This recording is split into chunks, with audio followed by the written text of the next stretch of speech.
உருளைக்கிழங்கு மசாலா செஞ்சுக்கலாங்க. உருளைக்கிழங்கு 4 உருளைக்கிழங்கு எடுத்து நான் வேக வச்சுருக்கேன். பச்சை பட்டாணியும் எடுத்திருக்கேன். உருளைக்கிழங்கு பச்சை பட்டாணி உருளைக்கிழங்கு மசாலா எப்படி செய்கிறதுன்னு பார்த்துக்கலாம். இப்போ இந்த பச்சை பட்டாணியில் இருக்கிற அந்த தோலெல்லாம் நீக்கிட்டு எப்படி செய்கிறதுன்னு பார்க்கலாம். உருளைக்கிழங்கு எல்லாமே கொஞ்சம் நல்லா நசுக்கி விட்டுக்கலாம்.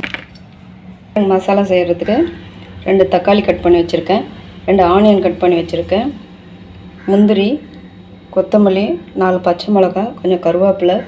எப்படி செய்கிறதுன்னு பார்த்துடலாங்க. ஸ்டார்ட் பண்ணிக்கலாம். போட்டுக்கலாம்.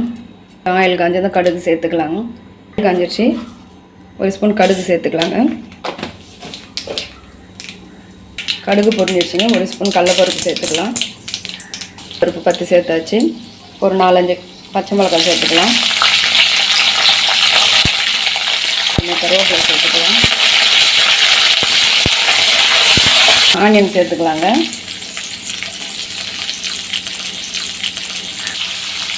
நல்லா ஆனியன் கொஞ்சம் நல்லா வதக்கி விட்டுக்கலாம். ஆனியன் வதங்கிடுச்சுங்க. இஞ்சி பூண்டு பேஸ்ட் கொஞ்சம் சேர்த்துக்கலாம். இஞ்சி பூண்டு பேஸ்ட் 1 ஸ்பூன் சேர்த்துக்கலாம். இதையும் நல்லா கொஞ்சம் வதக்கி விட்டுக்கலாம். இப்போ தக்காளி சேர்த்துக்கலாங்க. தக்காளி கொஞ்சம் ஒரு 2 நிமிஷம் வதக்கி அப்புறம் உருளைக்கிழங்கு சேர்த்துக்கலாம். கொஞ்சம் உப்பு சேர்த்துக்கலாம். கொஞ்சம் பெருங்காய பொடி, கொஞ்சம் மஞ்சள் பொடி, இதெல்லாமே சேர்த்து கொஞ்சம் வதக்கி விட்டுடலாங்க. கொஞ்சம் வதங்கட்டும். பச்சை பட்டாணி சேர்த்துக்கலாம்.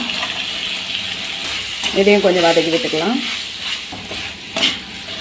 இப்போ உருளைக்கிழங்கு சேர்த்துக்கலாம். இது சேர்த்து நல்லா கொஞ்சம் மிக்ஸ் பண்ணி விட்டுக்கலாம்.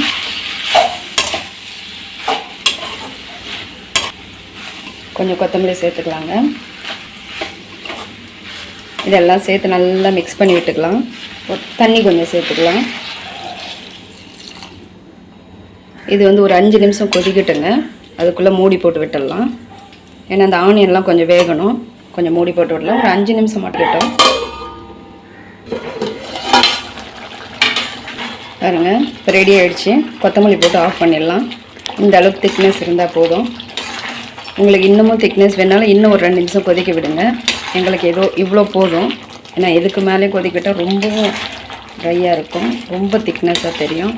இது மீடியமாக இருக்குது, போதும். கொத்தமல்லி போட்டு ஆஃப் பண்ணிடலாம்.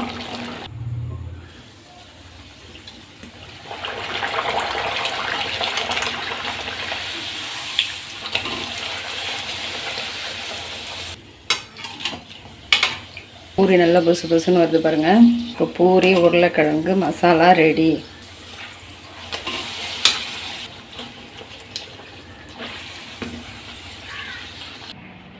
பூரி உருளைக்கிழங்கு மசாலா ரெடி ஆகிடுச்சுங்க. டேஸ்ட்டு பார்த்துடலாம். பூரி உருளைக்கிழங்கு ரெடி ஆகிடுச்சுங்க. இது மாதிரி நீங்கள் செஞ்சு பாருங்கள். இந்த வீடியோ உங்களுக்கு பிடிச்சிருந்தால் லைக் பண்ணுங்கள், ஷேர் பண்ணுங்கள், சப்ஸ்கிரைப் பண்ணுங்கள். தேங்க்யூங்க.